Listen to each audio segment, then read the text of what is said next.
mikungu eza plat oyo tozolamba lelo na émission na biso ya makusa ya ekolo. Mikungu eza ba jeune fille ya makasa oyo balambelaka liboke pe mingi eutaka na province ya Bandundu na mboka na biso ya RDC. Boyei malamu na émission na biso ya makusa ya ekolo lelo elongo na mama Hortense tozolamba mikungu. Bo santé ko s'abonner pe ko activer cloche de notification pe bolanda beta par recette tina suka pona ko yeba nde balambaka mikungu. Total.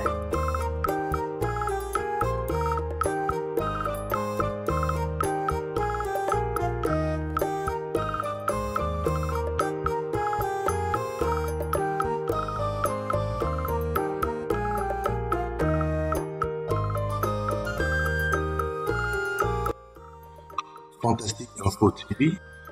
Fantastique Info TV. Bonjour maman Hortense. Bonjour Yaya. Maman Hortense sepeli kozana lisusu lelo na émission na biso ya makusa ya ekolo. Dernièrement tozalé na maman Hortense tolamba kini? Tolamba misili. OK. Et puis lelo siko maman Hortense tolamba ni? Lelo tozolamba mikungu. Tozolamba mikungu. Pona kolamba mikungu il faut nini pona kolamba yango?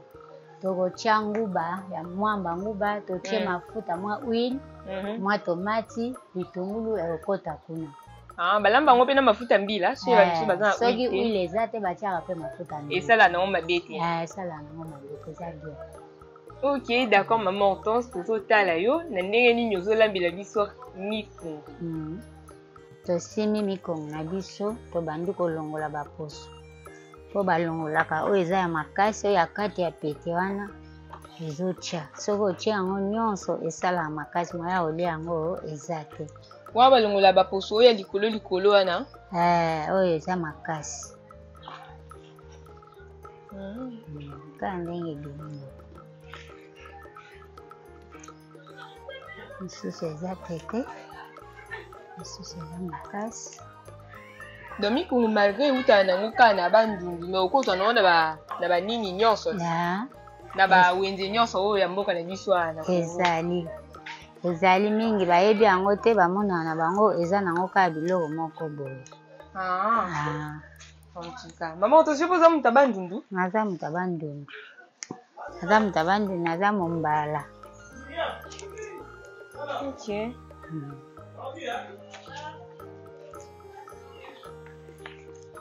Skondo ozokata ngo boye balamba batiaka mongo mbimba te po okata? Tokokata yango soki tokati yango totie ntango ekotoka elembi toza na moyen mpe ya kotuta yango na lutu po ebima mike mike. Batuta yango na liboka te? Na liboka ekokoma potopoto.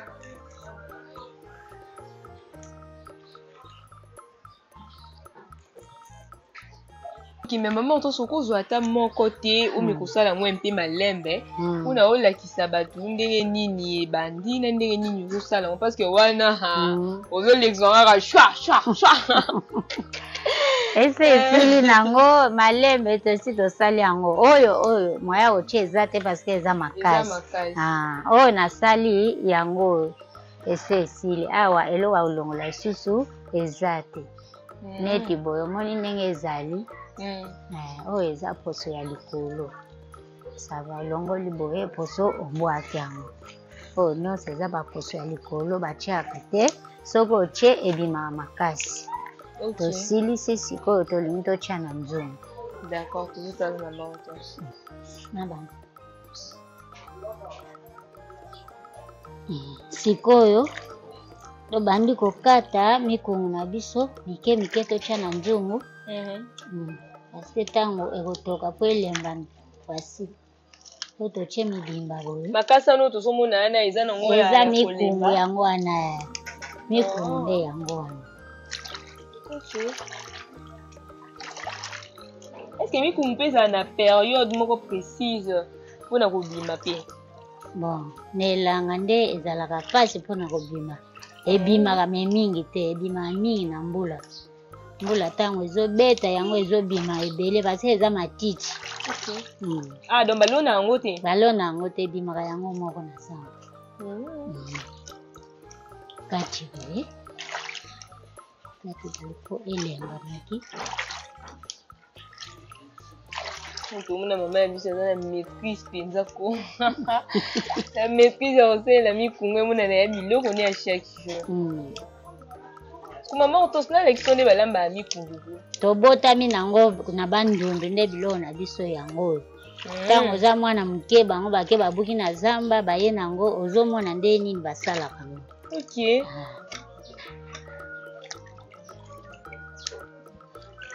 Ozomona oyo ezaya. Osilisi. Oyo tolingi totia na moto. Tozwi ndambo ya mai totie po etoka. Etoka nzela moko.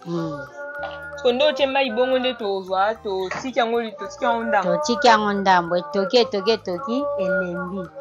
Tango olemba wana tokitisi ape totie mopanzi totie siko mafuta po tozela totia matungulu. To banda be étape misusu.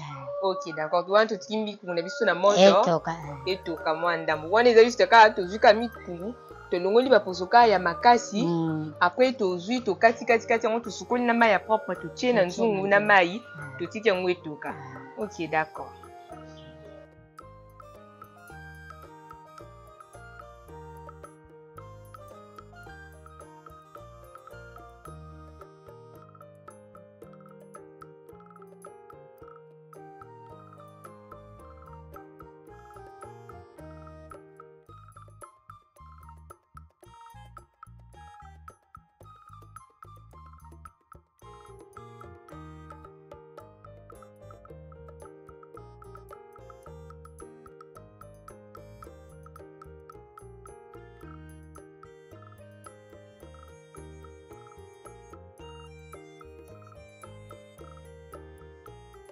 Tobandi kobimisa mikungu na biso ese etoki.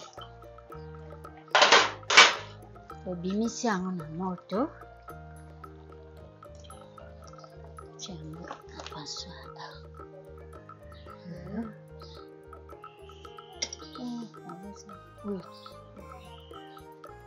Tocha mama mafuta na biso ndambo ebele te.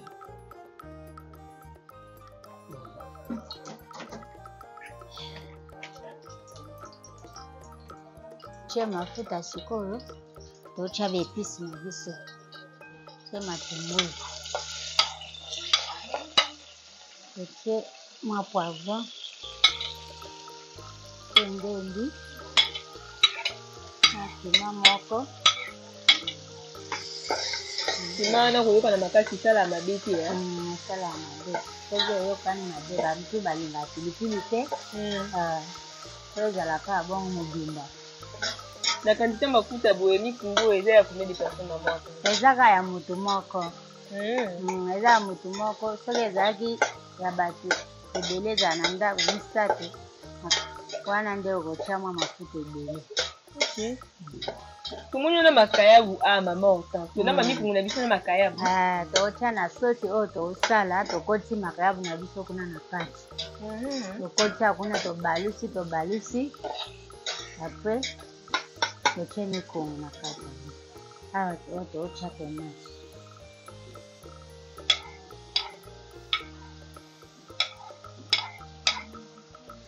À part makayabu batia wapi biloko mosusu? Mbisa kokauka batiaka olongoli baposo mwa misuni ya pambo te soki eza ngolo mpe okotia neti mongusu olongoli baposo misuni nango ekota na kati osala bien. Ata nyama zamba otiaka. OK. De mikungu en tout cas batia na bango yango mwa biloko nyonso na kati. Batiaka. Maman otosi okoni shwa makayabu kwani olinga mikungu na makayabu? Nga nalinga mikungu na makayabu mingi. Yango naponi natia makayabu po eza eloko nga nalingaka. OK. Donc mutu en tout cas eza na kaka selon préférence. Mutu so alingi atie na mbisi okauka. Se po olingi na mbisi okauka te otie na yo nini makaku to. OK.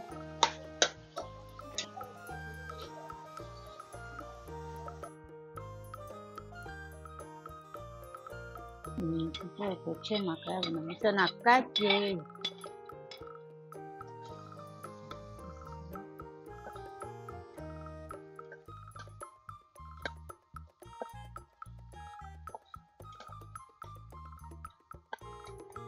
On va quand même les bisous boy sur moi tout ça qu'on a mai.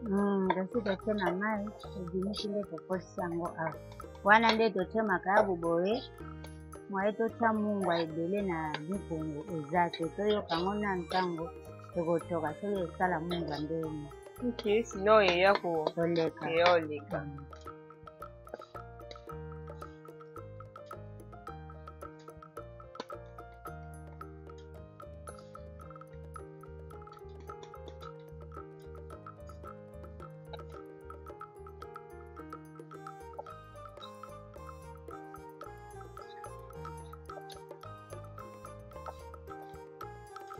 balisi sikoyo makayabu na sauce ekoti bien awa totie mikongo na biso na kati.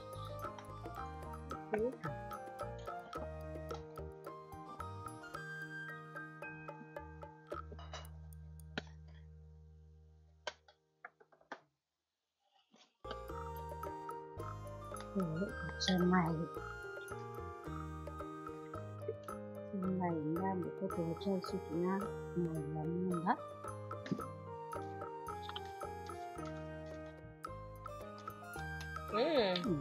C'est des mots sur les coups, Vraiment, même à un jour, c'est mon mona. Tout à les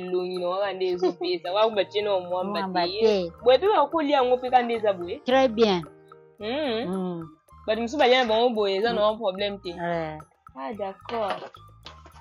Quand il est beau, mona awa. Maman, on pense que c'est un ami kungu, après avoir que tu mis kungu, tu tiens en haut. Tu as dit non, tu tiens dans mafuta, tu tiens matunguru, tu tiens l'épice, tu tiens tu prépares qui poivron, tomate, yambuma, tu tiens qui fait nande mbinabiso, na mwambuma moko pimpinde tu tiens. Après lande sikoyo, zo balusa mwamba na biso a.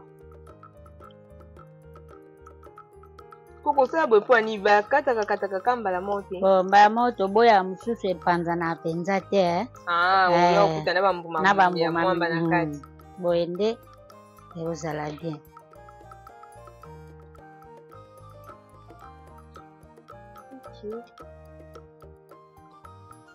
Ukazita mwamba utocheza na waka ya combien na mama Hortense?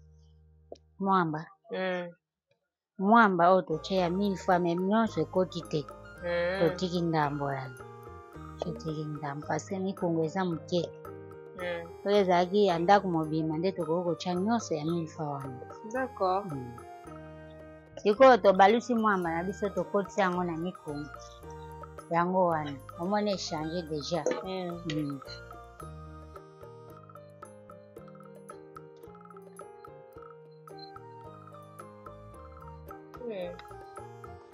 Non kaya pamba kaki c'est déjà pour sortir. D'autant où il a na sani ezande. Et vous allez sortir. Nseka mwamba etililaki na sani sikoyo tolingi tobalisa yango na nzungu.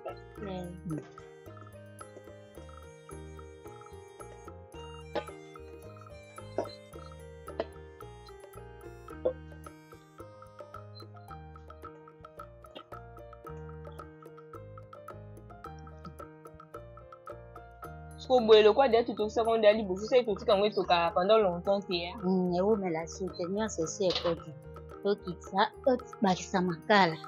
Ok. Makala nanso po etoka bien.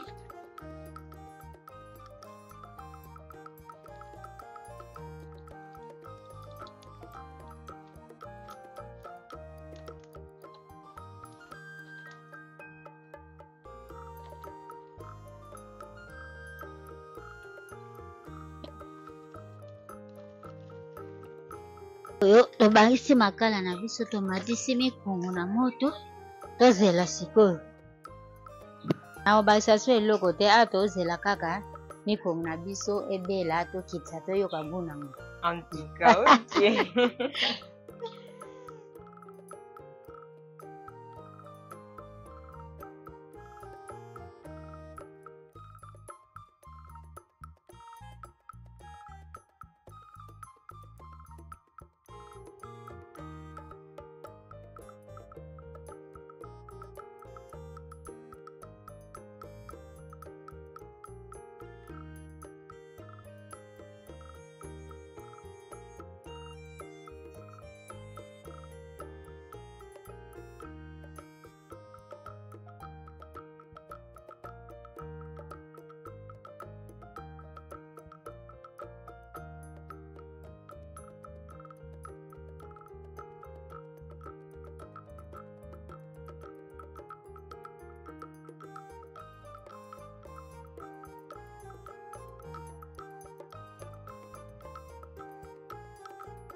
Merci beaucoup maman Hortense pour nous partager une histoire à cette ya mikungu.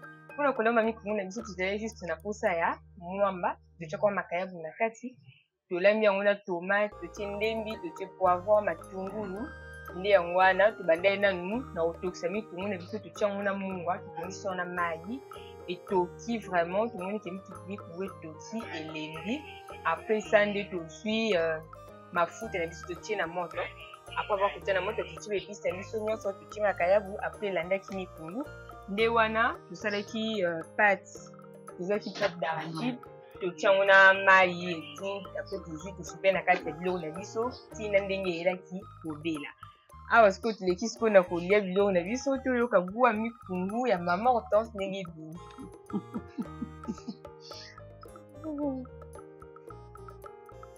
Toko bata bandundu so bazaki awa eloko ezoleka oyebi te. En tout cas nga mpona nga eza première fois nameka mikungu mais sinon eza kitoko mpenza nabwa makayabu eyokani na kati ya mikungu eza mpenza eloko kitoko eza conseil ya kopesa na bato baliaka mingimingi ka bato bandundu kaka ata bandundu esika bazali so baamona boye mposa kolia kitoko waso ye mpoza ye na place na bango olingo yoka mposa kolia makasi makasi surtout na ebimi kitoko boye vraiment ebimi vraiment kitoko makasi kitoko.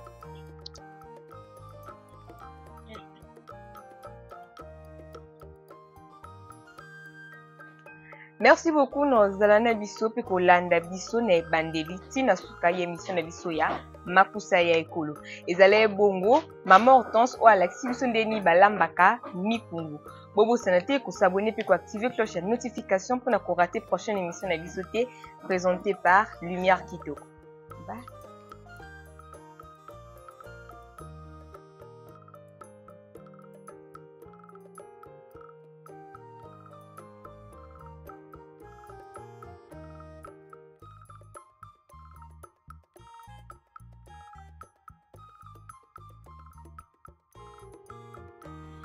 Fantastique Info TV.